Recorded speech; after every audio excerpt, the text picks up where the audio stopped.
All humans are equal, but some are more equal than others when it comes to the application of human rights.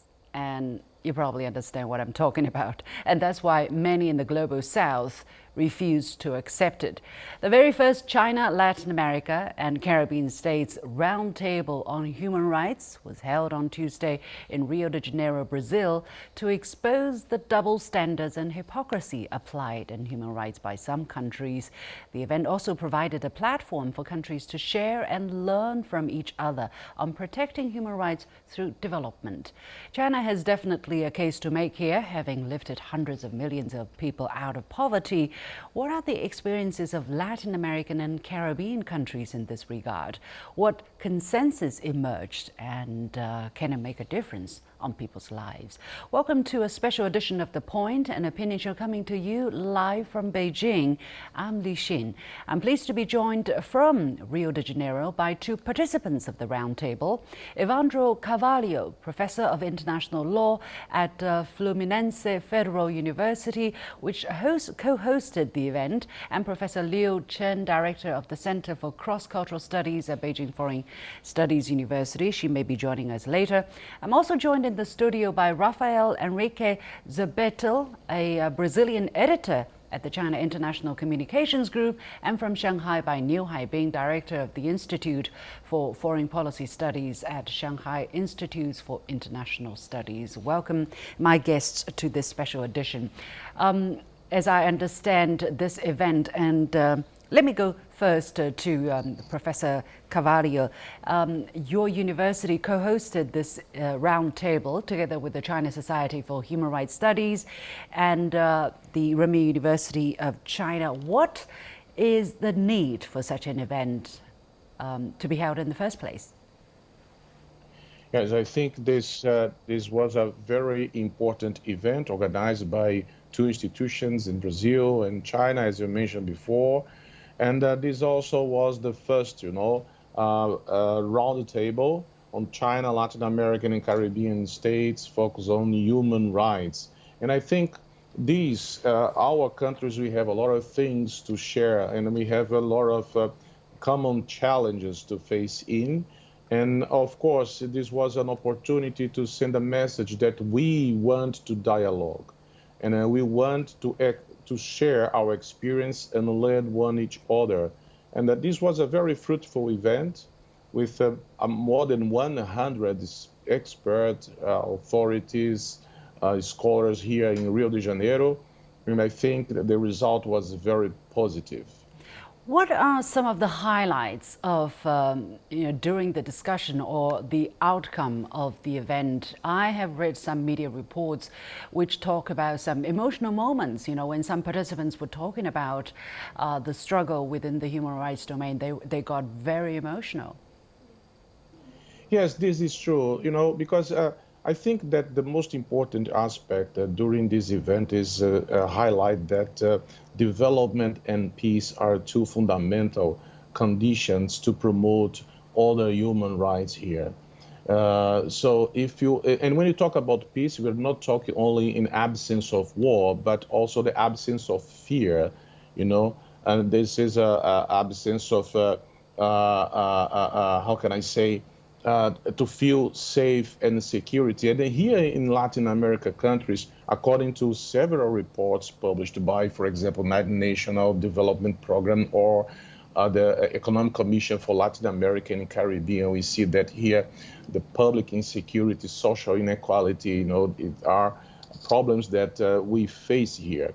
And when we get together, people from Latin America, and we share our problems here, we can see that we have a common goals to be achieved. And this is one aspect. And the other one is we need to break the presumed monopoly of Western countries over the human rights. I think this is also another important aspect. This is essential to ensure that the cause of human rights is truly global, inclusive, and respectful of cultural diversity. Raphael, I see you. You've been nodding, and you've been studying China. You've been, coming from Brazil. What exactly is the difference between the Chinese and Global South approach? Now that we found more partner sharing similar aspirations in Latin America, what is our approach, and how is that different from the Western monopoly, traditional monopoly on human rights? I think the essential point is that the Global South, it is, when you think about Global South issues, we face a different reality. Our reality is more centered in practical needs of the people. We have people in poverty, we have lack of infrastructure, we have violence in many countries. So people don't have decent housing, don't have money for their clothes, and so all these issues are the mainstream for the Global South. While in developed country, these problems are basically solved, or there are better assistance to the people who are still living in poverty. So this is the essential point. For the West, I feel especially the countries that were colonizers of the Global South before. Their wealth came from exploitation of the cheap work and resources from the southern countries. So for them, it's much more convenient to bring the human rights discussion into another direction of political rights especially. But on the other hand, I think the needs that we have, the basic needs of human people, like especially the right to live. For you to live, you need to have a place to live, to have a house, to have food, to have access to work, to a decent living conditions. So this is the essential for the Global South. I'm told that Professor Liu Chen from the Beijing Foreign Studies University may be joining us at this moment. Let's try to cross over to her. She is one of the participants to the roundtable. Professor Liu, what has been the highlight of the roundtable for you and the significance? Hi, Xin. Hello, everyone. This event, the highlights has achieved the consensus about what about the future of protection and promotion of human rights. And currently, protection and promotion of human rights are confronting global challenges. According to World Economic Forum's Global Risk Report issued in the year of 2021, it can be concluded that there are 5 major global challenges: a fractured future, barrier to inclusivity, in particular, barrier to digital inclusivity, youth in an age of lost opportunity, largely caused by wars, pandemic, and so on, imperfect markets, and global divides. So put it simply, the underlying rationale of the global challenges is all about how we share the world with our fellow humans. Let me go to Professor Niu Haibing, who's joining us from Shanghai. Professor Niu, so China obviously had a great case to make here about protecting or advancing people's human rights through development. That's basically what China has achieved over the past 75 years, through very hard work and through opening up and reform. What is the Latin American case? What can China look to in Latin America's fight and experience so far? I think in the past several decades, both China and the Latin American countries have achieved a lot in terms of the human rights, especially in the development area. A lot of infrastructures and social infrastructures, social networks like the healthcare and public education this kind of things. So I think both sides put a priority to achieve the human rights generally through economic development. And recently, I think both sides are focusing on how to achieve the sustainable development goals by focusing on more on the social, technology, and environmental aspects of the development. So I think especially China now has promoted the idea of the Chinese modernization. I think this is a very comprehensive concept about the modernization to redefine it according to the conditions, priorities, and the resources of the global South countries. So I think this is very important for both sides to start to begin at this new stage. Professor Carvalho, why are Latin American countries looking to China, or more and more people in Latin America's and Caribbean countries looking to China? Because China, in the Western sense, is not doing very well in terms of human rights. There has been a lot of accusation, a lot of criticism, even sanctions on China or Chinese individuals or entities because of so-called human rights abuses. Why are Latin American and Caribbean countries looking to the China experience? The fact is, the last 40 years, 800 million people in China was put out of the extreme poverty. So China is a case of success. More than 40 years ago, we can compare the economic and social situation in China with and compare with other regions in Latin America. But China succeeds to promote the development. It's a systemic conception about the development. And this is the reason why I think the Latin America countries, they should establish this dialogue with China because, of course, human rights is a concept very large. But the Western countries, they emphasize aspects also important of the human rights, for example, the freedom of speech or freedom of assembly, religion, etc. But if you don't have development and you don't have peace, security, you cannot achieve all the rights. And we have our priorities as a region. We have a lot of, and the homicide rates in some countries here in Latin America is one of the highest we can find here. We have the poverty, etc. And China became a very safe country, and succeed in many areas. And another important aspect, China wants to dialogue. China doesn't use human rights as a political shield or a weapon to interfere in domestic issues in other countries. This is the reason why I think, and you mentioned the hypocrisy in the Western, is totally true.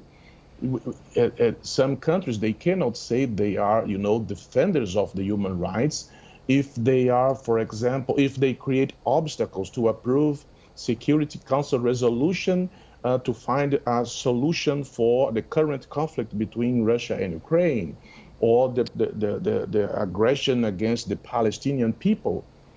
And that they cannot, say that they are defenders of the human rights.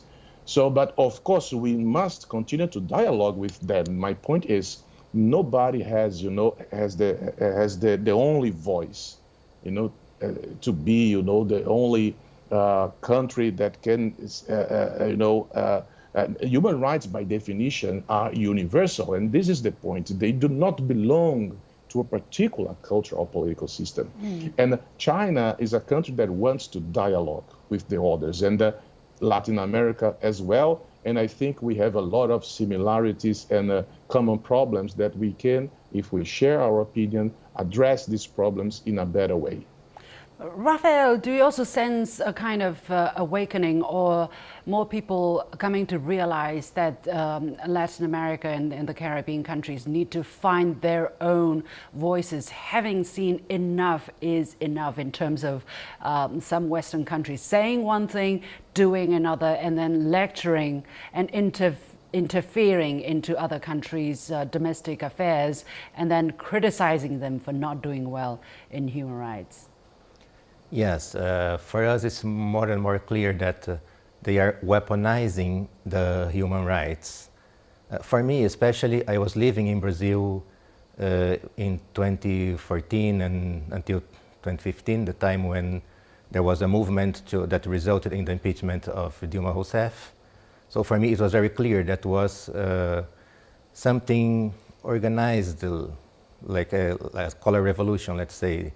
So, and this is pretty convenient to weaponize human rights and use them to interfere in internal affairs of other countries. Every time Brazil is reaching a certain level of development, something like that happens. So what can China and Latin America and Caribbean countries do together? I noticed, and I'm going to turn to Professor Liu Chen there. I noticed one of the speakers mentioned the Belt and Road Initiative and saying basically when China provides assistance or investment in terms of local infrastructure development, for instance, building a sports stadium or a hospital, China has helped these local communities advance their human rights, and that is an aspect that not many people mention. Professor Liu, what has been some of the voices and interesting perspectives that have been voiced during the roundtable? Right. During the roundtable, there is a consensus. See, China beholds the right to subsistence and development as a primary basic human rights, and China works very hard to ensure and improve the people's well-being through development. For instance, China, at the end of the year of 2020, China achieved the goal of eliminating absolute poverty. Just as importantly, China actually achieved the goal 1 for UN 2030 agenda for sustainable development ahead of 10 years, contributing about over 70% of global poverty reduction. Given the good practices and strategies adopted by China, at the roundtable, more and more participants, they have interested in what about China's model? Can China's model of development represent a future-oriented strategy? And then the stories, like you mentioned, that is why have been discussed and shared throughout the event. Whatever the event, all of the participants in the event, we say protection and promotion of human rights, as we say, are confronting global challenges. It means we must help the world to find out solutions to hurts, sufferings, and disappointments. We must stop endless sufferings. And the point is, nothing is more powerful than an idea whose time has come. Great, and I think it is high time that we talk about these ideas and we raise these voices so that more people rally behind us, because we believe, as track record has shown, that this is the right approach. Professor Niu Haibing, help us unravel a little bit what exactly is the China approach, because China is putting development first, right? First you give people food and shelter, and you give them education, and the other rights will come. But some people will say, what about political rights? Right? What about the freedom to participate in politics, or the so-called freedom of expression? What about these rights? How is China's approach to this issue?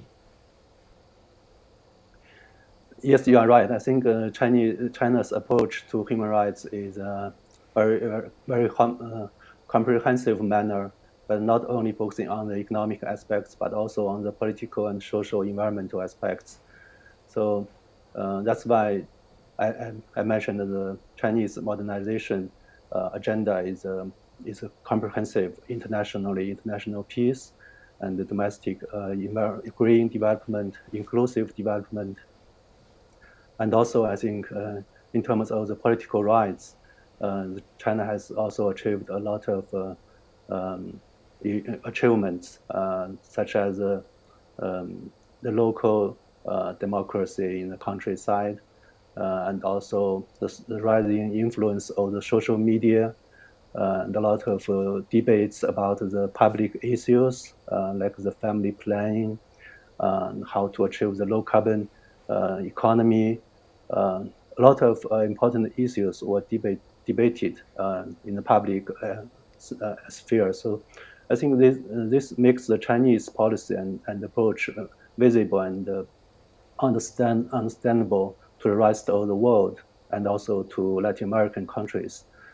That's why there are increasing common language on how to improve our governance capacity and to enhance the governance mechanisms and institutions. And also, I think both sides focus a lot on the political stability. This is very important for the developing countries to achieve development. So there are many common languages also on many things happening in terms of how to train the political leaders, young leaders, and also how to improve the capacity of the political parties to respond to the social needs. So I think there are a lot of discussions and dialogues on the political side of the human rights between China and the rest of the world. Right. Well, I think we need to go to the fundamentals, because without getting the concepts right, without getting the ideas right, you can't get the behavior and the outcome right. Professor Carvalho, I don't know whether you agree or not, because the understanding of human rights, the conventional understanding is that it's something that's born, that's inherent to everybody. You're born, then you have the rights, such as to politics, to the right to vote for your national leader, you know, sex, race, nationality, sexual orientation, and so on and so forth. I won't go too much into that. But I think a fundamental difference that comes from the Chinese civilization is that we are not just about each individuals. We live in a society, we live in a public space, we live in nature, where we cannot just talk about our individual human rights without looking at the collective rights of the society, of a group, of a family. What is the Latin American Caribbean understanding? Do you also have such questions at least being asked? Yes, I think we have these questions, but we need to build the consensus that human rights must be something that inspire our commitment to dialogue that unites rather than divide us. And this is the first point. And the second, this was a very interesting opportunity, the event that happened here in Rio, because, for example, we can see that in China emphasized this collective development, and the concept of harmony is very important because presuppose the diversity, not the uniformity of the conceptions of the world.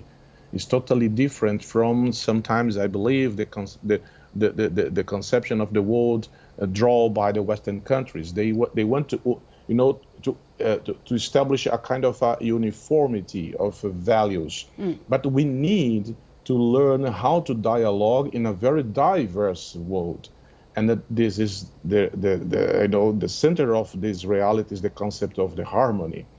And the Chinese wisdom is very equipped to deal with this kind of a situation, and I think this is important. And also we need to learn again this meaning of collectivity. I think the economic development must be put in this perspective. We live in a world. We need to learn how to live together, and not only to see my rights, but also the rights of the others, and how to combine and build our society in harmony. Yeah. Yeah. Rafael, I'm going to give you this question because you actually edited the Portuguese version of President Xi Jinping's thoughts on governance, and you must have a very good understanding of what his ideas are concerning diversity, concerning human rights. It seems that there are some people in the West have the understanding or misunderstanding that China wants to promote their version of human rights, their version of development. Everybody has to adopt that. But is that really President Xi or really China's vision for the future? Because China emphasized diversity, and somehow this is a Western idea which, you know, they pride themselves in, and yet they, right now on this issue, no diversity. It has to be Western or none. Well, before coming to China, my ideas on human rights were pretty similar actually to those of President Xi. I think in most Southern countries it's the same, you know, because basically we share a common reality, a common history, and so it's normal that we come to the same conclusion. And then, for example, as Professor Evandro already said, if we have the right to vote, but you feel that it's not changing your life, you don't have what to eat, for example, what's the point in this? You know, it's much better to focus on the real needs of the people, and that's what China has been doing in practice. So China did an amazing work in poverty alleviation, you know, because alleviating poverty is the first task in human rights. So you make sure that every human being is living a decent life, has the minimum for life. This is very important. So the view of President Xi Jinping on human rights, I think he is not trying to impose anything to other countries. And of course, there are differences between one country and another. They have different realities and so on. But essentially, he noticed the basic thing that are the needs of the people. You know, our needs come in the first place. Only after our needs, our basic needs are fulfilled, we can think about human rights in a more wide way. I'm going to give the last opportunity, I have 1 minute left, to Professor Niu Haibing there. We see a lot of human rights defenders, practically NGOs, which are talking a lot about you know, certain rights, civil, political rights, right to expression, and so on and so forth. But they are quiet on other things. For instance, you know, what is happening in Gaza to the Palestinians, or, you know, to homeless people in rich countries. The right to food, for instance, the United States does not acknowledge that that is a right to food. So what are the role of these NGOs, and how should we look at their criticism? The NGOs are a very important force in promoting the international action towards the human rights protection. And sometimes they have some different financial resources reflect the opinions of the interest group. But generally speaking, they have a priority to protect the human rights. So when we talk about the Gaza Strip, they are criticizing very much about the policy of the U.S. government, and this is very important for the international community to reflect, to focus on specific cases of the human rights. So their role should be valued, and I think there should be more. In general, yeah. Right? In principle, yes. If they do a good job. Between them and the governments, yes. Yeah, all right. Thank you. Okay, we're going to leave it there. Many thanks to Evandro Carvalho, Professor Liu Chen, Rafael Enrique Zerberto, and Niu Haibing for sharing with us your insights. And with that, we come to the end of this special edition of The Point with me, Liu Xin, coming to you from Beijing. As always, you can follow me on Facebook and X using the handle Liu Xin in Beijing. On behalf of the whole team, thank you for watching. You've got The Point.